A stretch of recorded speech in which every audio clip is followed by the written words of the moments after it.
Audra Talley, how are you? I'm good, Matt. How are you? I'm doing swimmingly. We meet again. I met you for the first time when you were on my friend's podcast, Our Kids, Our School, Alexis and Morgan's podcast. Turns out your nephew is Dr. Jared Talley, who I also had on the show, like a year and a half ago. He's fantastic. Yeah, he's amazing.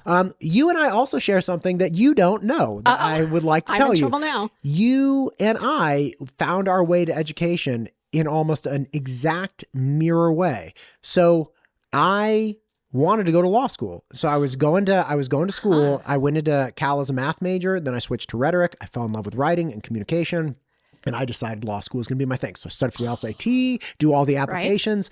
Right. And the week I graduated from college, while I was waiting, I just started tutoring privately. And I realized, I was like, the only thing I really like the idea about going to law school is being a law professor. But like, if I just want to teach, I can just keep teaching. So I just kept from the age of 22 until the week I moved here at 39. Nice. All I did was private education. And That's awesome. I love teaching. Awesome. You were going to go to law school. And then you, again, found your way to getting married and then educating, homeschooling, the whole thing. So, listen, we have a lot to talk about I would love to have you on a bunch of times because the topic of homeschooling is very interesting to me. But what I asked you to come on today is I had done a conversation with, I believe it was Representative Achilles, and we were talking about House Bill 93 and the education requirement in Idaho. And I made a comment saying Idaho doesn't really have an education requirement.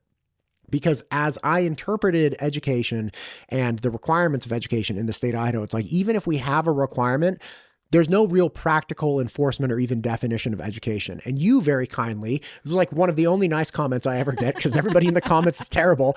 You were like, hey, just so you know, we actually do have an education requirement. And here's the code that, it applies to. And I looked at him, I was like, I know this woman.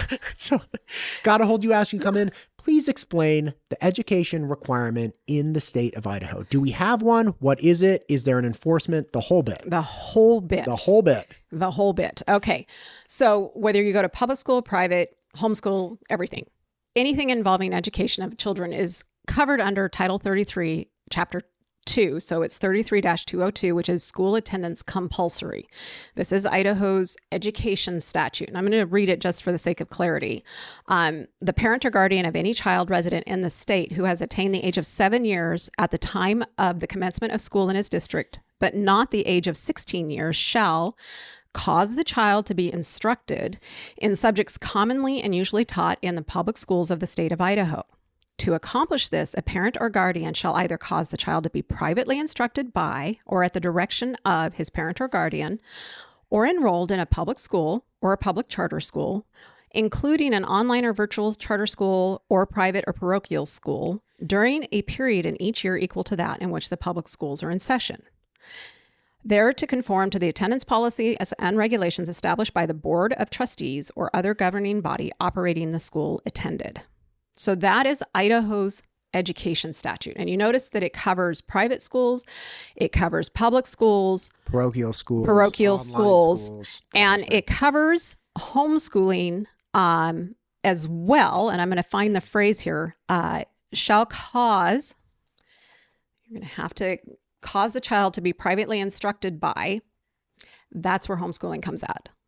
That's where homeschooling falls. Okay. Now, this is saying, hey, this needs to happen. Right. Is there an or else phrase? Not in that statute. Okay. However, because the question is like, okay, you're telling me that I'm going to, let's say I'm a parent who does not value education at all. Right. Right. Or like as making whatever decision. I don't know how you describe those people, but I'm saying like, all right, look, well, I don't care. Like, I'm going to do whatever I want with my kid. I'm not going to teach them things that are typically taught in a public school as is required by this. And I'm certainly not going to do it in the time frames and the manners that these people are articulating. I don't care. What happens? What happens is that they then fall under Idaho 33-207, which talks about the proceedings against parents or guardians. So whenever the parents or guardians of any child between the ages of 7 and 16, as defined in 33-202, have failed, neglected, or refused to place the child in a school as provided in this chapter, or to have the child instructed as defined in Section 33202, or knowingly having allowed a pupil to become a habitual truant, proceedings shall be brought against such parent or guardian under the provisions of the Juvenile Corrections Act or as otherwise provided in subsection 2 of this section. So parents who are home educating but are not doing their job are subject to this same statute as a public school parent or a parent of a public school child who is not sending their child to the public school. So they're subject to those same laws. Probably the part that is hard to parse out or hard to wrap our brains around is, at least at a public school, you have a teacher going, this kid is not showing up daily to school like they're supposed to. And so it's easy for that parent or that teacher to, hey, go to the administrator and go, hey, my student has been showing up. What do we do? And the public school will have different processes in place to engage with that family and figure out what's going on. The difference is with homeschoolers, there's not that intervening person, but it does not change that we are accountable to the exact same statutory requirements as anybody else going to a public school. Okay. Let's tease this out. Okay. What happens? Say I am, and it's my understanding this has not come to pass in like decades, but say I'm not actually educating my child per these statutes. What happens? Well, if the first thing is somebody's got to figure out that you're not doing that, right? Right. And most often in the cases where educational neglect in the homeschool setting becomes an issue is a neighbor is going to notice that the kids are home during normal school hours. The aunt or uncle that is a member of the family is going to go, stuff isn't happening. And they're going to call Department of Health and Welfare and say, hey, I'm afraid somebody is being neglected in this homeschool home. And there's going to be a Department of Health and Welfare, when they receive that call, are obligated to investigate that. And they actually have procedures in place that Homeschool Idaho, way back in 2009, worked with the Department of Health and Welfare to establish guidelines for investigating educational neglect in the homeschool setting. Okay. So what, like, say again, let's roll down this path. Somebody, I'm neglecting to educate my kid. My neighbor calls. The Department of Health and Alex Adams picks up the phone, director of Department of Health and Welfare. They say, hey, we suspect educational neglect. Then what happens? Well, if I go to the Department of Health and Welfare, I can pick out their guidelines for the assessment of claims of educational neglect. And there is actually a set of procedures that is, 8 steps long that goes into what the process is.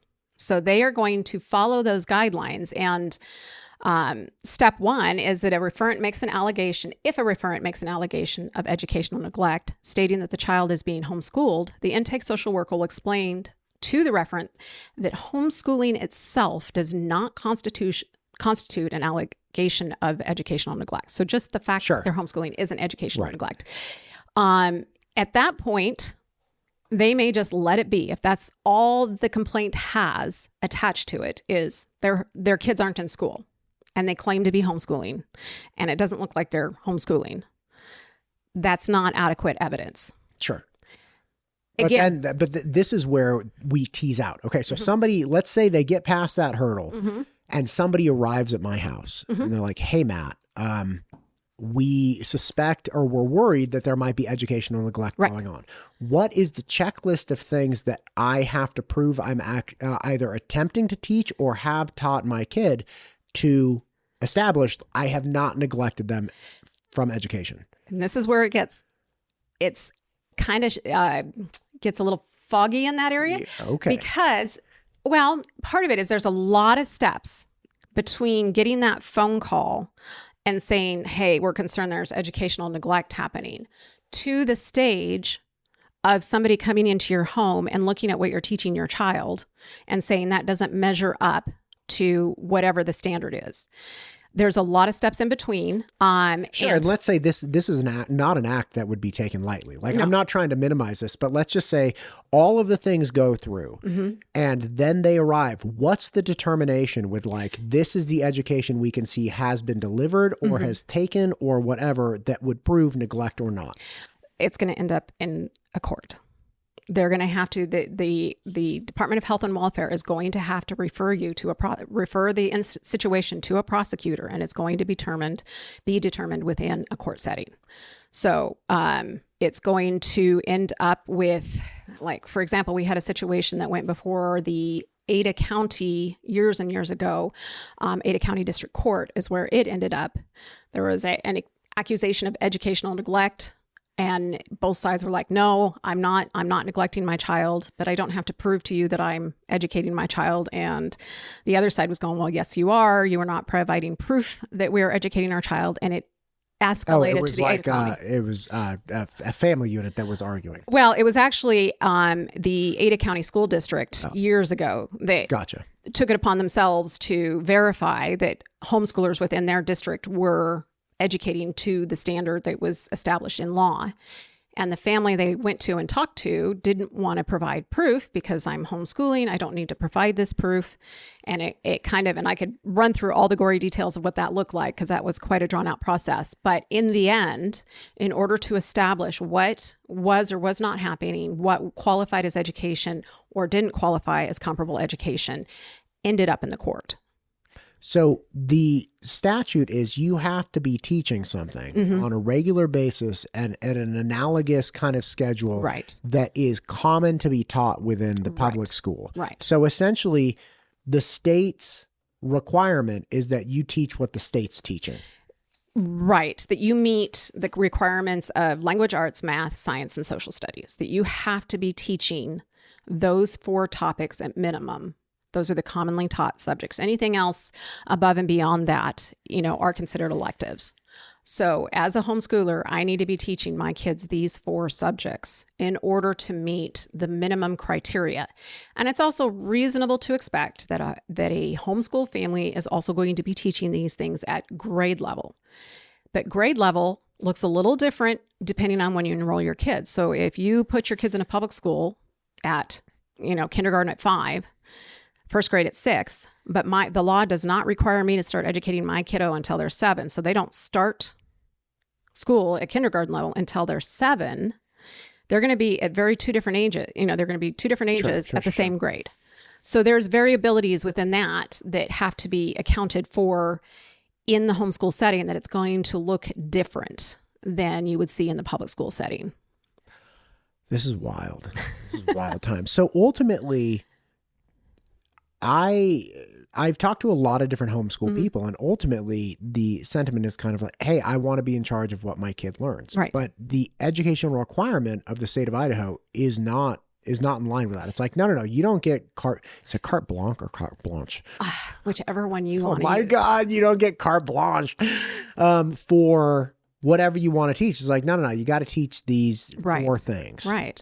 Well, and it is to the benefit of that child and to that family to keep their kids on a similar course. It doesn't have to mirror the public schools in any way, shape, or form, but on these topics, because these are the kids that they're going to go out and compete with for jobs. These are the kids that they're going to compete with public school students who are meeting this set of criteria for places in college. They're going to be working with these people and engaging on a day-to-day basis. And so it is to the benefit of the homeschool parent to make sure their children have similar knowledge bases to work from in order to compete in the market of jobs, education, life. And it's not fair to a child to not provide that. So I think we also need to, while there is no law that says, okay, this is 7th grade math that you should be teaching in this curriculum, I think it does a disservice to families to assume that some way, shape, or form they are not going to do the best to provide the best they can because they understand where those kids are going to be 20 years from now. They want their kids to be as successful as a public school parent wants their kids to be successful. And so the scenarios where homeschool kids are not getting educated in a classic way, in the way we classically think of it, that are parents that are actually neglecting their child's education are few and far between. They really are. If you look at the types of jobs and the fact that colleges want homeschoolers. They cater to homeschoolers because they want their out-of-the-box thinking. They want their self-starting personalities that can take a problem and stick to it and solve it. They're self-regulating. There's a lot of things that just kind of come inherently in homeschooling that is unique to homeschoolers that colleges want. So yeah, it's not, unfortunately, it's not like this fancy, nice little box you can put in and go, okay, public school, you meet this criteria. Homeschool, you meet this criteria. Private school, you meet these criteria. Here's A, B, and C for each one. We just need to be somewhere in the alphabet as homeschoolers and private schoolers. Somewhere in the same realm. Yeah. Yeah. The concept of education is just so sticky. Again, a friend of mine, Andrea Grimmert, that I've spoken with a gajillion times. Right. She, when I was trying to tease this out, just chatting with her, she's like, well, look, what do you do for, like, first off, you have people that are graduating from public education that are woefully under proficiency. Right. She's like, so have they been educationally neglected? I'm like, that's a great question. Right. Like my brother, my older brother, flunked out of high school. To mind you, he has a PhD in neuroscience from Princeton. Right. Capable guy, but flunked out of high school. He flunked out of the same high school. Yes. Very bored. Flunked out of high school from the same high school that I graduated from. And then I went off to Berkeley. So like, was there a system of educational neglect going on there because he was not successful? Well, no. Okay. So I would argue no. Like we could say it wasn't the best high school. Fine. But like, you know, I had family problems and stuff. So teasing out, okay, where is the failing in somebody, not in a young person who is not successfully reaching a certain grade level or barrier or, you know, metric with academics? Can we always just point to the person teaching them? No, we absolutely cannot. Right. Like sometimes it's the kids, sometimes it's the phase of life, sometimes it's the adult. Sure. Like I had a trig teacher who did not understand trigonometry, which is hilarious. She just got this big book from the former trig teacher. Out of the... Yeah. And if you ask her question off script, she's like, oh, no, just pay attention to the example. I'm like, I heard that, but what about this? And she was like, I had no idea. Yeah. These are really tough things to tease out. And they are. And especially in a public school setting, I feel like in some ways teachers are actually more, have a tougher job because they are fitting within a structure.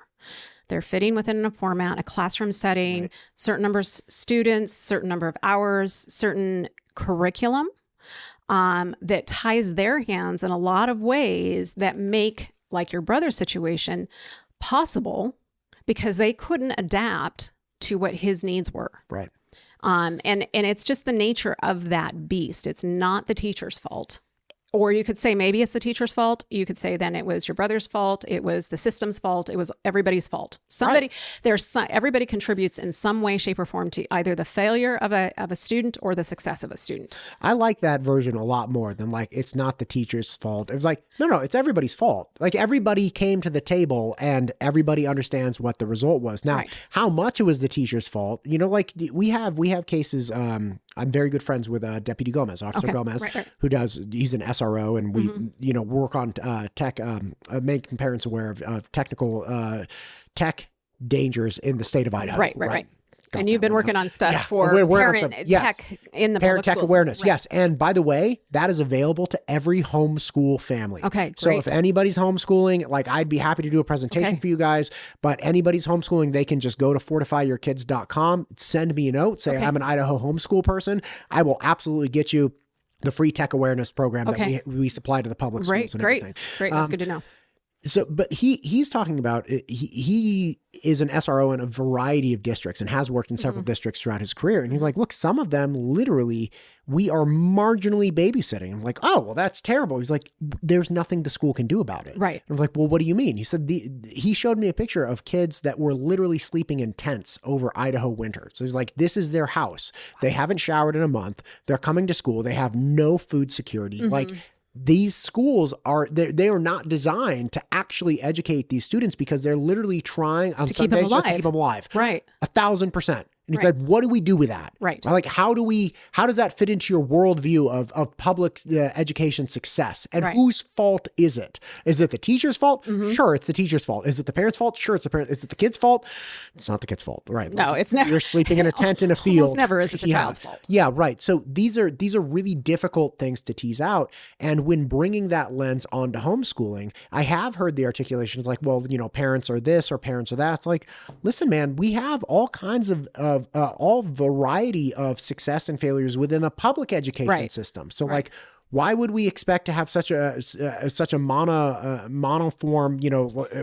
production out of a homeschool system? Right. You're going, no matter what you do, when you're dealing with education, you are going to have variability within success. And I feel like a lot of times we are calling things failure that are just a different version of success. And the inability, so being able to pass a standardized test and score a certain score on a standardized test, we use that as a measure of success. But those same kids may not be able to balance a checkbook. Those same kids may come out and not know how to do an interview and get a job. So is that an accurate measure of successful education of a child? Or is it the ability of that child to function in the society that we're sending them out into? Have you ever seen Key and Peele? The comedy, the sketch comedy show. Oh my God. So again, for almost 20 years, all I did was teach the SAT. Right. And again, all I cared about was grammar, math, and reading, right? And I would hammer, I love all three of those, and I would hammer them really hard. And that was the metric by which we showed progress and success, right? And I understood how limited, it's like, okay, you're not, you could be plenty successful and never understand how to find the area of a circle. This is irrelevant in the broad, but one thing I would do is Key and Peele has this comedy sketch that it's kind of like a Dave Chappelle show, but these two guys, and they did this sketch about the different NCAA people that were in the all-star football team. And they had these different characters that were the most insane, ridiculous characters like RJ, MJ, oh my goodness. It was ridiculous. And I was so taken by that because it was so well done and so clever. I would play it for my classes and be like, listen, these guys are more genius than all of us put together from this comedy perspective. And they are making millions of dollars successfully entertaining at least one idiot and probably many more, right? And if we have only one view of educational success or integration into society, which is tied to math and grammar, we miss Key and Peele. We miss this entire genius that we're all sitting here dying, laughing so loud. And it's a non-academic form of genius is what it is, right? I don't even know how to it's just genius. Non-academic. But I assume if you were teaching comedy, you could bring that to the table. I don't even know. My friend Marcel. But talk about the person who's able to do comedy as a person who can read human nature. To the nth degree. And turn it back. You have to have that understanding of human nature to be humorous. But I don't even think you would say non-academic because you have theater majors. You have my friend Marcel from Germany, the least funny person I've ever known, takes a comedy class when we're at Cal. And it was hilarious because here's this German engineer studying comedy, trying to understand the nuances of comedy. It's this is the wrong class for you, Marcel. But I bet he had fun, or you had fun watching him. That's so that true. German stoicism, right? Oh my God. He was he'd try to get the jokes. He's like, why is that funny? I was Marcel. He's the best though. He's fantastic. So bottom line is we have this real messy thing in Idaho called education that is very strictly defined in our public setting. Because of the federal and state requirements that are lobbed against the system because you're getting state funding. You're taking children through, not taking them, but you're receiving the kids during the day. You have buildings, you have retirement plans, you have all of these things. So we very rigidly define what these people can and can't do within the public education system. But in reality, education in general is just hugely messy, crazy thing. It is. And one of the components of a public education that it kind of complicates it even more is that those teachers are teaching somebody else's kids. Yes. It's a different ball game. It's a different question. It's a different look when a parent is educating their own child. Because I guess I define homeschooling as parenting with books. That's essentially what homeschooling is. Parenting like you would parent any other way, any other situation, any other time. You're just doing it with books. And So it's going to, by definition, look massively different than a public school or even a private school setting where you are educating somebody else's children. And so in some ways it makes sense that when you are educating someone else's children, that there has to be some ability to go, okay, we covered this topic and we have this level of proficiency, because you as a parent want me as the teacher to be able to tell you how I'm spending that time with your child. Well, as a parent of my own children that I'm teaching, I don't have to have that same metric, because I can see that in the day-to-day interaction I have with my kids, how quickly they read that word yesterday versus how quickly they read it today. Or that math concept that they were struggling with 2 days ago, we've hit it 3 times now, and suddenly the light bulb goes on. I don't necessarily need to quantify that in a test or on a piece of paper as a grade to know that my child is progressing. And so it's a totally different metric. It's a totally different world because of that factor alone. If you don't calculate anything else into the equation, they're my kids. So I have a much more intimate, involved look at how learning works in their brains and how they are progressing. And that's much more important in the public school setting for a teacher to be able to quantify that to the parent who has given them responsibility as a teacher to teach their child. Somebody, as people frequently do, criticized me on social media. I don't even know why. She was like saying something about how like homeschool is so overwhelming, like 95% proficiency and all these things. It's like, okay, well, like, how do you even get these numbers? Like, where do those numbers come from? And this person had said something about Oregon in particular, and like how there's a standardized test. And I did look up, in fact, I'm like, okay, does Oregon have like a homeschool standardized test? Turns out Oregon does have some type of standardized test that people take. Right. And homeschooling, the homeschoolers that take it generally clock in like 10 to 15% higher than the average public school populace. Like, okay, great. So homeschooling seems to be effective. One stat that I did find along the way was they're like, hey, by the way, homeschooling is generally 1-on-1 or 1-on-2. Right. And public school is generally like at least 1-on-16. Yeah. How much of the success of homeschooling do you think is related to the parent-teacher ratio, or excuse me, the student-teacher ratio? Yeah, student-teacher ratio compared to like a public school. Right. If you assume that the teacher is passionate about education of their students as a parent is about the education of their own students, if that passion is equal, the difference in the student-to-teacher ratio is huge. It's everything. It's everything. It's how you get through like twice as much work in half the time. Right. Exactly. Even in private schools, you have busy work because you've got to be able to move amongst your students. I participated in a co-op where I taught writing. And so I would have somewhere between 12 and 20 kids that I taught writing to. And to be able to engage all 20, one group was all boys and one group was all girls, because they're just add that to the mix too. The way boys learn versus girls learn, that's a whole nother conversation when it comes to education and success of education. Are you saying that boys and girls aren't 100% equal? Are you saying that, Audra? Are you saying that we're different? Yes, I'm sorry. Oh my gosh. I am saying that. I have 3 boys and a girl, and I will tell you their brains work differently, and they are so amazing, the differences and the nuances and the way they perceive information and how they view the world and how they learn. It's like you just sit there and I go, oh, that's so cool. I didn't know that different existed. I have 3 boys. I wanted a girl so bad. It would have been awesome. Our girl was our last one, and she was a surprise. She was a surprise girl because in our family it's surprise. Boys. Maybe there's still time. No, we're good. Time for me. Maybe for you. For me. Yeah, you never know.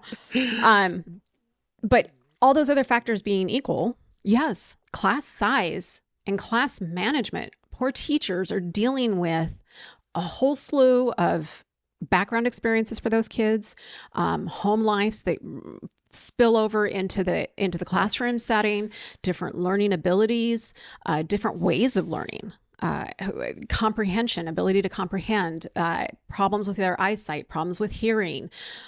All those things factor into a public school setting, and she's got to deal with, or a teacher has to deal with 16 to 20, maybe 25 kids with all those variables. It's going to be really, really, really hard for that teacher to be really effective with 100% of the kids 100% of the time. And homeschooling, part of what makes homeschooling so unique or so, I guess, successful is that I have 3 kids that I'm teaching at home. It's a 3-to-1 student-teacher ratio. I also have the liberty of teaching because of my kids' ages. I've got, like right now, I've got a 17, 15, and 12. And a lot of homeschoolers will teach subjects to all their kids together. So I always teach to the highest level, highest grade, and then I'll circle back around to the younger 2, and make sure that there wasn't something that they missed or didn't understand. So the ability for them to learn collectively too helps with the time factor. It helps with comprehension because they're interacting with each other. There's conversation and dialogue that reaffirms and confirms the knowledge that they've gained in the process of this, whether it was a science lesson or a history lesson, or the ones we teach separately are math and language because those are very grade specific. But in a lot of areas, we're able to overlap and teach kind of like the one-room schoolhouse kind of look, but it's a one-room schoolhouse of only my kids. So your 12-year-old has like intimate knowledge of the government workings of the United States because that's what you were teaching your 17-year-old? Pretty much. And I make sure, like right now, we are covering U.S. government. So we've been reading through the Constitution. We've been reading through, the Mayflower Compact. We're looking at all of that stuff together. And we are dialoguing as a family, as a group about those things. And it's nice because she can go, Mom, what does that mean? I'm lost, Mom. Okay, so we'll stop and we'll go back through, or I'll ask my 17-year-old to explain it because it's him that really is supposed to have the subject firmly in hand. But again, that's also a good opportunity for him to firm up in his own mind what he's learning is by teaching. Because how do you know somebody knows something? It's their ability to teach it. Are you studying any like state government stuff? Yeah.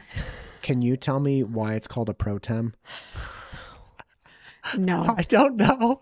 They're like, oh, he's the pro. I'm like, we have a speaker of the house. Let me get a we Google. Have like, why is it called a pro tem? Like, I haven't gotten that far. Interestingly, I don't even know if I want to go down that rabbit hole. There's probably a rabbit hole. Oh my God. Right. Probably. Yeah. No, Homeschool Idaho actually has a program that we do that's called Capstone that is actually a 1-week, or it's a 4-day intensive of state government. And we run like we're the Idaho State Legislature, and we run bills. We have committee meetings. We have floor sessions. We elect a governor. We elect representatives. I mean, we go through all of that. So my kids have been involved in that the last couple of years. So we've gotten up close and personal with Idaho well then, here we go. And again, I've been talking to these people nonstop for the last 60 days. What is the difference between the House and the Senate? The number of I know, twice as many. Right. What else? No. Don't tell me that. Like, we have senators and we have representatives. What's the difference? That I would have to tell. Again. Pro tem? Pro tem of this. We're making a list. This needs to get added to the game. Because it's like, wait, what's the difference? You guys both run bills. You both have to like approve things that go through. Things. Like, wait, what's the difference here? And it's like, well, there are twice as many. I'm like, I'm aware. I can count. Like, I'm actually good at math, believe it or not. But like, what else? They're like, and people just it's reflective of the national format. Again, senators and representatives. It's in theory, your senators are going to be representative of the state as a whole, whereas your representatives, at least at the national level, are going to be more representative of their particular people that they represent within those areas of their state. So yeah, but in practice, it doesn't seem like there's any distinction. Like, I'm running a bill right now that went through the Senate first. Right. And it went through the Senate because that's where your sponsor was. Yeah, that this particular person, Senator Cook, was like really excited about tech safety and parent tech awareness, and I was like, yeah, and I have this, and he's like, great, love the bill, like, so it's going through the, it's like, so like I worked with the senator, who apparently doesn't represent me. Could he? He did. Well, he explained the bill. I don't know if he could explain the difference. Representatives and senators. No, I haven't asked him. I pretty much gave up. Subject matter experts over there. Come on. In practice, I don't think it matters. Like, it's like these are both people that get elected by the people. Like, we don't direct appoint senators here. So like, we both have, they're directed by the appointed by the people, elected by the people. They both run bills. There's like, one is an S and one is an HB. Like, and that's pretty much it. And then we need them all for JFAC. Right. That's all I know. Yeah. And if there's a tie, I'm there. Lieutenant Governor Betke oversees ties, like in the Senate. Right. I think he does, right? In if the there's Senate, a tie? Yeah. See, I knew that. Who oversees the tie in the House? I would say the House Majority Leader, but I don't know. Who is that? Is that Representative Tanner? I don't know. I'd have Or to is look that? up. I have my. I don't know. I Is have he to the have my party cheat leader? sheets. I don't have my. There are too many leadership roles. I don't understand where it's like, okay, you're the leader of this, but that's just a party thing. Do you have or the like blue book, the little legislative every year they give a little book? Nobody gave me a book. Nobody gave me Oh my a book. goodness. They just give me heartburn. That's what I rely on. I have had to rely on that a great deal this year. And it has been a learning process, especially, the legislative process this year with school choice legislation of figuring out, okay, now how does this work? What's the difference between the 6th reading, the 10th reading, the 12th reading, figuring all the different components out of how a bill moves through the legislature. It feels incredibly complicated. But it feels like it also helps things move slowly. So there's opportunity for dialogue. There's opportunity for negotiation. There's opportunity for fine-tuning bills. But yeah, it's very cumbersome. It's wild. I have to tell you, I've learned some things off air that really make me like, oh my God, it can't be this way. But they're like, nope, this is how it works, man. I'm like, this is wild. Like, this is why I'm an idiot with a microphone and I'm not part of that crew. Yeah. That's above my pay grade. Yeah, pretty much. Listen, Audra, I really appreciate you. I have a bunch more questions, but we're going to have to do round 2 on this. Thank you for coming in. Is there anything we've missed as far as educational requirement in Idaho right now? I feel like even though this is not clear, one of the strengths of Idaho is the variety of options available to parents to educate their kids. I mean, I think that's one of the most unique things in Idaho, and it's okay for things to be a little messy. It's okay for all the questions not to be answered. It's okay for there to be some gray areas in this, because ultimately we all want what's best for our kids. We want them to be educated. We want them to be loved. We want them to be successful. And it is all right if there's some gray area, that it's messy. That's just life. Life is messy. Why would we expect a whole lot different in our day-to-day dealing with our kids and their education? Oh, can I get an amen? God bless it. Audra, thank you for coming in. Thanks for what you're doing for Idaho.